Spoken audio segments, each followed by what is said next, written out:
ಜೊತೆಗೆ ನೀವೇನಿದೆ ಮಾರ್ಚ್ ಆದ್ಮೇಲೆ ಏಪ್ರಿಲ್ ಇಂದ ಈ ಕಡೆಗೆ ಪ್ರತಿ ತಿಂಗಳು ನೀವು ಮೀಟಿಂಗ್ ಮಾಡಬೇಕು, ಕಮಿಟಿ ಮೀಟಿಂಗ್.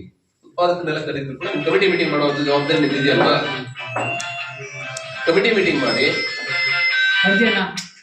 ಆ ತಿಂಗಳು ಜಮಾ ಖರ್ಚು, ಆ ತಿಂಗಳಲ್ಲಿ ನೀವೇನು ₹5 ರೈತರಿಗೆ ಪ್ರೋತ್ಸಾಹ ಧನಕ್ಕೆ ಬೀಡ್ ಮಾಡಿಸಿರ್ತೀರಿ, ಏನು ಬಟವಾಡೆ ಮಾಡಿರ್ತೀರಿ, ನೀವೆಲ್ರಿಗೂ ಉತ್ಪಾದಕರಿಗೆ ಎಲ್ರಿಗೂ ಒಂದೊಂದು ಕಾಪಿ ಕೊಡ್ಲಿಕ್ಕೆ ನಿಮ್ಗೆ ಅವಕಾಶ ಇರೋದಿಲ್ಲ, ನಿಮ್ಗೆ ಅಷ್ಟು ಟೈಮು ಇರೋದಿಲ್ಲ. ನೋಟಿಸ್ ಬೋರ್ಡ್ ಹಾಕ್ಬೇಕು. ಅರ್ಥ ಆಗ್ತಿದೆ ಹೇಳಿದ್ದು? ಇವರು GBM ಅಲ್ಲಿ ಬಂದು ಇನ್ನೊಬ್ಬರು ಬಂದು ಕೇಳೋ ಅವಶ್ಯಕತೆ ಇಲ್ಲ, ಪಾರದರ್ಶಕತೆಯಿಂದ ಇದೆ. ನಾನು ಈಗಲೇ ಹೇಳ್ತಾ ಇದ್ದೀನಿ ಇನ್ನೊಂದ್ಸರಿ ನಿಮ್ಗೆ, ಏಪ್ರಿಲ್ ಇಂದ ಈ ಕಡೆಗೆ ಮಾರ್ಚ್ ಮುಗಿದಿದೆ. April, May, June, July, August, September ಬಿಡಿ, ಆಗಸ್ಟ್ ವರೆಗೂ ಎಲ್ಲ ಖರೀದಿಗಳಿರ್ಬೋದು, ₹5 ದುಡ್ಡು ಇರ್ಬೋದು, ಮತ್ತೆ ನಿಮ್ಮ ಸಂಘ ಜಮಾ ಖರ್ಚು ಹಾಕಿರ್ತೀರಲ್ಲ, ಸೂಪರ್ವೈಸರ್ ಕಾಪಿ ಕೊಡ್ತಿರಲ್ಲ, ಕಾಪಿ ನೋಟಿಸ್ ಬೋರ್ಡ್ ಹಾಕ್ಬಿಟ್ಟು ಯಾರು ಬೇಕಾದ್ರೂ ಬಂದು ನೋಡ್ಕೊಂಡು ಹೋಗ್ಬೋದು. ಏನಾದ್ರೂ ಅದ್ರ ಬಗ್ಗೆ ಸಮಸ್ಯೆ ಇದ್ರೆ ದಯವಿಟ್ಟು, ಏನಾದ್ರೂ ಅದ್ರ ಬಗ್ಗೆ ಸಮಸ್ಯೆ ಇದ್ರೆ ನೀವು ಅದ್ರ ಅಲ್ಲಿ ನೋಟಿಸ್ ಬೋರ್ಡ್ ಅಲ್ಲಿ ಹಾಕಿರ್ತೀರಲ್ಲ, ಈ ರೀತಿ ಸಮಸ್ಯೆ ಮಾಡಿದ್ದಾರೆ, ತೊಂದರೆ ಮಾಡಿದ್ದಾರೆ ಅಂದ್ರೆ ನೀವು ಕಮಿಟಿಗೆ ಲೆಟರ್ ಕೊಡಿ. ಕಮಿಟಿಯವರು ನಿಮ್ಗೆ ಸ್ಪಂದನೆ ಮಾಡಲಿಲ್ಲ ಅಂದ್ರೆ ದಯವಿಟ್ಟು ನಮ್ಮ ಹತ್ರ ಅದಕ್ಕೆ ಉತ್ತರ ನೆಕ್ಸ್ಟ್ ನಿಮ್ಗೆ ಏನ್ ಮಾಡ್ಬೋದು ಅಂತ ಹೇಳಿ. ನೋಟಿಸ್ బోర్డ్ చేయించిండారా? ప్రతి నెల ఇప్పుడు ఇప్పుడే చేర్చుండేది పని ఏమి అంటే April, May, June, July, August అక్కడి వరకు ಜೊತೆಗೆ ₹5 ಖರೀದಿ ಜೊತೆಗೆ ಜಮಾ ಖರ್ಚು ನೋಟಿಸ್ ಬೋರ್ಡ್ ಡಿಸ್ಕಸ್ చేసి ఏముంది క్లియర్ కట్ గా ఉంటుంది.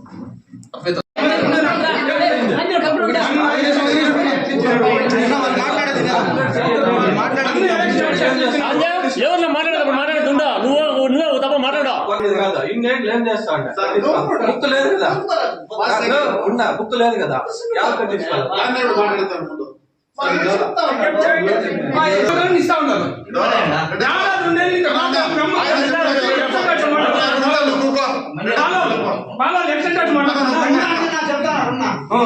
ಓಡೋಣ ಸರ್, ಯಾಕಂದ್ರೆ ನಿಮ್ಮ మీ డైరీ GBM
డైరీ బాగుంది, బాగా పెట్టుకోవడం ఖుషిగా వచ్చింది. ఏమన్నా ఉంటే సాయం డౌట్ ఏమన్నా షేర్ చేస్తాం, షేర్ బుక్ కట్టింది లేదంటే కొత్తగా కట్టిపిస్తాం, ఎలా కాబట్టి కొడతాను కొత్తగా అందరి ఇళ్ళకి ఇప్పిస్తాం. ఎలా కలిసిగా చెప్పుకుంటాను, ఏమో మీ మున్సిపాలిటీ నేను ఉన్నాను, అంట్లకి నేను ఉన్నాను, ఇక్కడ ఏం కావాలో చేద్దాము. ఇట్లా సలహా తీసుకున్నాం మనం. దాన్ని ఇన్స్పెక్ట్ మీరు ఇండివిజువల్గా ఏమైనా పాపాలు పెట్టుకుని మాట్లాడదా, దయచేసి మీ సమస్య ఏమన్నా తెలిసిపోతాం. మీకు ఇద్దరు వచ్చినాము, ఇంకో గంట పొద్దు కానీ మాట్లాడుకుంటాము, సరి చేసుకొని పోదాం. ముందుకు అయిన దాన్ని ఇన్స్పెక్ట్ వీటికి నీకు ఎట్లు పోలాట్లనే చేసుకొని పోదాం. దయచేసి అది ఇన్స్పెక్ట్ మనసులో ఏర్పెట్టుకోకుండా మాట్లాడినా, మీరు ఏం సమస్య నాకు మాట్లాడి చెప్తారు. బుక్ లేదు రెడ్డి అప్ప, బుక్ ఏడాది 10 సిక్లేదా, ఇంట్లో కట్టించుకున్నా డైరీగా లాభం వచ్చేదా, ₹1000 కట్టిపిద్దాం, మీడే ఎక్కడ పోతుంది, కట్టిపిద్దాం దాన్ని. అదేముందా ఏమైనా ఉంటే డౌట్ ఉంటే క్లియర్ గా అడగండి చెప్తారు. షేర్ ಬಗ್ಗೆ ಪ್ರಸ್ತಾವನೆ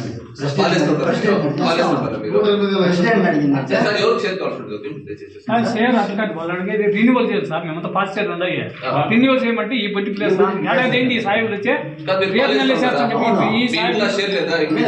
ఇంటికి 2 షేర్లు ఉంటాయి సార్. ఇంటికి ಡೈರಿ ಮಾಡಿದಾಗ ಹೊಸದಾಗಿ ಡೈರಿ ಮಾಡ್ತೀವಲ್ಲ, ಯಾವ್ದಾದ್ರು ಒಂದು ಹಳ್ಳಿ ಡೈರಿ ಮಾಡಬೇಕು ಅಂದ್ರೆ ಊರಲ್ಲಿರೋ ಪ್ರತಿಯೊಬ್ಬರಿಗೂ ಶೇರ್ ಕೊಡ್ಬೇಕು. ಅಂದ್ರೆ ಪ್ರತಿಯೊಬ್ಬರಿಗೂ ಅಂದ್ರೆ ಮನೆಗೆ 2 ಶೇರ್ ಕೊಡ್ತೀವಿ. ಅಪ್ಪಿತಪ್ಪಿ ಅವತ್ತು ಯಾರಾದ್ರೂ ಶೇರ್ ಕಟ್ಟಲಿಲ್ಲ ಅಂತಂದ್ರೆ ಮತ್ತೆ ಅವರು ಸಂಘ ನೋಂದಣಿ ಆದ್ಮೇಲೆ ಸಂಘ ರಿಜಿಸ್ಟ್ರೇಷನ್ ಈಗ ಸಂಘ ನಡೀತಾ ಇದೆಯಲ್ಲ, ಈಗ ನೀವು ನಿಮಗೆ ಶೇರ್ ಬೇಕು ಅಂತಂದ್ರೆ 180 ದಿನ ಹಾಲಾಗ್ಬೇಕು, ಕನಿಷ್ಠ ಹಾಲಾಗ್ಬೇಕು 180. ಈಗ ನಿಮ್ದು ನಿಮ್ ಮನೆಯವ್ರದ್ದು ಶೇರ್ ಇರುತ್ತೆ, ನಿಮ್ ಮಗ ಬಂದ್ಬಿಟ್ಟು ನಿಮ್ ಮಗ ಹೆಸರು ಹಾಲಾಗ್ಬಿಟ್ಟು ಮತ್ತೆ ನನ್ಗೊಂದು ಶೇರ್ ಕೊಡಿದ್ರೆ ಕೊಡ್ಲಿಕ್ಕೆ ಬರಲ್ಲ. ಆಲ್ರೆಡಿ ಮನೆಗೆ ಶೇರ್ ಇದೆ. So ಹಾಗಾಗಿ ಅದು ಮಾಡಲಿಲ್ಲ ಅದಕ್ಕೋಸ್ಕರ ನಿಮ್ಮದು ಈಗ ಖಂಡಿತವಾಗ್ಲೂ ನೀವು ಹಾಲು ಹಾಕಿದ್ರೆ ನಿಮ್ದು ಖರೀದಿ ರಿಜಿಸ್ಟರ್ ಇದ್ರೆ ನಿಮ್ದು ನೀವು ಒಂದು ಅರ್ಜಿ ಕೊಡಿ, ಆಡಳಿತ ಮಂಡಳಿ ಇಟ್ಕೊಂಡು ನೀವು ಶೇರ್ ಗೊತ್ತಾಗ್ಬೇಕಲ್ಲ ಯಾರು ನಿಂದು ಯಾರು ನಿಂದು. మాకు వాటిలో అర్ధరాక్ష సెట్ ఇచ్చాయి ಅದೇ ಪ್ರಾಜೆಕ್ಟ್ ಸರ್. ಸರಿ ನಾವು ಮಾತಾಡೋಣ. 5 ದಿನ ನಕಲಿ ಏನ್ ಕೊಟ್ಟಿದ್ದು ಅದೆಲ್ಲ ನೋಡ್ಬಿಟ್ಟು ನೀವು ಏನ್ ಹೇಳಿದ್ರೆ ಲಾಸ್ಟ್ ಇಯರ್ ಜಿಬಿ ಎಂಬುದು ಲಾಸ್ಟ್ ಇಯರ್ ಜಿಬಿ ಆಗಿರ್ತದೆ, ಲೆಕ್ಕ ಆಗಿರುತ್ತೆ. ಅದು ನೀವು ಕೇಳ್ತಾ ಇದ್ರಲ್ಲ, ಮತ್ತೆ ಅವ್ರ ಕಡೆ ದಾಖಲೆ ಕೊಡಿಸೋ ವ್ಯವಸ್ಥೆ మీరు ఇంకెవరో నువ్వేమో చెప్తే ఇంకొకరేమో చెప్తారు. 130 రూపాయలు అప్గ్రేడ్ చేస్తారు. అది ఇడిచి ఎవరు పాలేస్తారు, ఎవరు షేర్ ఇచ్చట్లేదో వాళ్ళు గర్జీ చేయండి. వీళ్ళు మీకు ఇలేదు అర్జీ అంటే మీరు మా ఆఫీస్ వరకు గర్జీ ఇవ్వచ్చు, లేదా మీకు ఏదైనా వేరే ఇలాఖలు ఉంటే అడిగితే వీళ్ళు ఇచ్చిన క్లియర్ 15 days క్లియర్ చేయాలి. బోర్డులో పెట్టుకోవాలా, బోర్డు మీటింగ్ పిలుచుకోవాలి. దాన్ని మీకు ఇచ్చేదానికి మీ ఎలిజిబిలిటీ ఏమి 180 days మినిమం పాలేషన్ చెక్ చేస్తారు. ఒకటి. రెండేది వాళ్ళ ఇంట్లో 2 షేర్లు ఉన్నాయో చెక్ చేస్తారు. లేదా 2 ఉండి ఎవరైనా మరణం ఉండింటే, తల్లిదండ్రులు ఉంటుంది, మరణం ఉండింటే ఎవరో ఒకరు దాన్ని వేరే వాళ్ళకి ఇచ్చే అవకాశం ఉంటుంది. గవర్నమెంట్ ఇంకా ఎన్డీడీబీ ఇంకా రైతులు ఉత్పాదకునికి ఏమొస్తే అదే ఇవ్వాలి. అనలైజర్ పెట్టిన మీ దగ్గర కూడా టెస్ట్ చేయండి, ఏమొస్తే ఫ్యాట్ మీద రేట్ తీసుకోండి. తక్కువ వచ్చేవాడిదే నాకు తక్కువ వస్తా ఉంది, మామూలు రేట్ మినిమం రేట్ వేయండి అని అలర్ట్ చేసేకపోతాడు. మీరు ఎట్లా రెడీ చేసుకోవచ్చు. ఫీడ్ ఉంది, మినరల్ మిక్చర్ ఉంది, రెమిక్స్ యాక్ట్ ఉంది, గోదావరి శక్తి ఉంది, ఒక్కటి ఇంకా వేరే సప్లిమెంట్స్ ఉంది, అది తీసుకోండి. ఇప్పుడు ఈ పొద్దే జెరాక్స్ కాపీలు అన్ని చేసేసి రేపు మార్నింగ్ నోటీస్ బోర్డు కేసి దయచేసి నీకు అభ్యర్థం చెప్తా ఉండేది ఏమీ లేదంట. నోటీస్ బోర్డు జమాకర్ చేసేయండి. అప్పటికి షేర్లు పాలేసేవాళ్ళు ఎవరు ఉన్నారో వాళ్ళ దగ్గర పాలేసేవాళ్ళు పాలేక నాకు షేర్ అనే వాళ్ళకి మీరు మీ కమిటీ వాళ్ళు కూడా ಒಪ್ಪೇలేదు. ಜಿನೈನ್ ತಗೊಳ್ಳಿ, వాళ్ళు ಯಾವ ಕಾಸ್ಟ್ ಆಗ್ಲಿ ಪಾರ್ಟಿ ಇಲ್ಲ ಅವೆಲ್ಲ ನೋಡಕ್ ಹೋಗ್ಬಿಡಿ. ಡೈರಿಯಲ್ಲಿ ರಾಜಕೀಯೇತರವಾಗಿರ್ಬೇಕು. ಅರ್ಥ ಆಗ್ತದೆ ಹೇಳ್ತಾರೆ ನಿಮ್ಗೆ. ನೀವು ಎಕ್ಸೈಟ್ ಆಗ್ಬಿಡಿ, ನಿಮ್ಗೂ ಆರೋಗ್ಯ ಸರಿ ಇಲ್ಲ. ಈ ಸೆಕ್ರೆಟರಿಗಳ ಕೆಲಸ ಹೇಗಿರುತ್ತೆ ಅಂದ್ರೆ ಆಫ್ ಮಾಡಿ ಸರ್.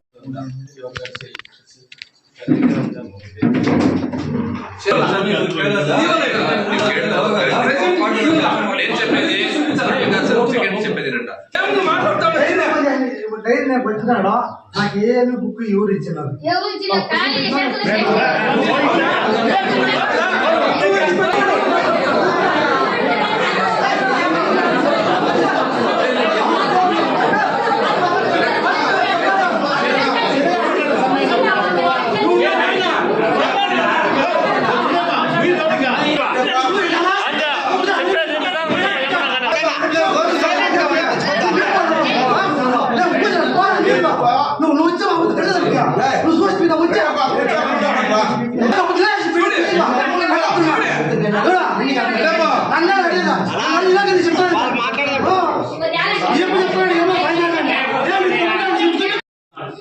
ఎవరు మాట్లాడాల, ఎవరు పారేసింది?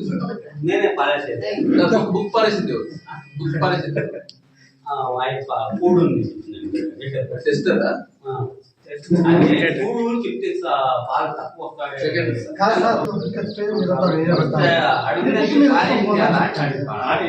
లేదమ్మా, అట్లా చేయొద్దండి. ఇప్పుడు వాళ్ళు డిగ్రీ రాలేదంటే అవకాశం ఇవ్వండి. ಕಟ್ಟಬೇಕು, ಕಟ್ಟಲೇಬೇಕು. ರೆಡಿ ಮಾಡಿ ಇಷ್ಟು ಕಟ್ಟಬೇಕು ಅಂತ ಹೇಳಿದ್ರಲ್ಲ ಸರ್ ಅವರು. ಅದಿದೆಯೋ ಇಲ್ವೋ ನನಗೆ ಗೊತ್ತಿಲ್ಲ. ಶೇರ್ ಗೊತ್ತಾಗಲ್ಲ. ನಾನು 47 ಡೈರಿಯಲ್ಲಿ ಶೇರ್ ಮೊದಲು ಕಟ್ಟಿದ್ರೆ ನನಗೆ ಈಗ ನಿಮಗೆ ಶೇರ್ ಇದ್ದಲ್ಲಿ ಲಿಸ್ಟ್ ಸರ್, ಈಗ ನೀವೇನ್ ಹೇಳ್ತಾ ಇದ್ರಿ, 5 ವರ್ಷದ್ದು ಕ್ಲಿಯರ್ ಆಗಿ ಹೇಳ್ತಾ ಇದೀನಿ. ನೀವೇನು ಡೀಟೇಲ್ಸ್ ಖರೀದಿ ಮಾಡ್ತಿದ್ದೀರಿ, ಲೋಕಲ್ ಸೇಲ್ ಮಾಡಿರ್ತೀರಿ, ಆಡಿಟ್ ಏನಿದೆ, ಮತ್ತೆ ಫೀಡ್ ಏನಿದೆ, ಮಿನರಲ್ ಮಿಕ್ಸರ್ ಏನಿದೆ, ಸಭೆಗಳೇನಿದೆ, ಲೆಡ್ಜರ್ ಪಟ್ಟಿ ಏನಿದೆ, ಎಲ್ಲಾ ದಾಖಲೆಗಳು ಏನಿದೆ ಎಲ್ಲ ಕೇಳಿದಿರಿ ನೀವು. ಕೇಳಿದ್ದೀವಿ. ಹೌದಾ? ಇಟ್ಕೊಳ್ಳಿ.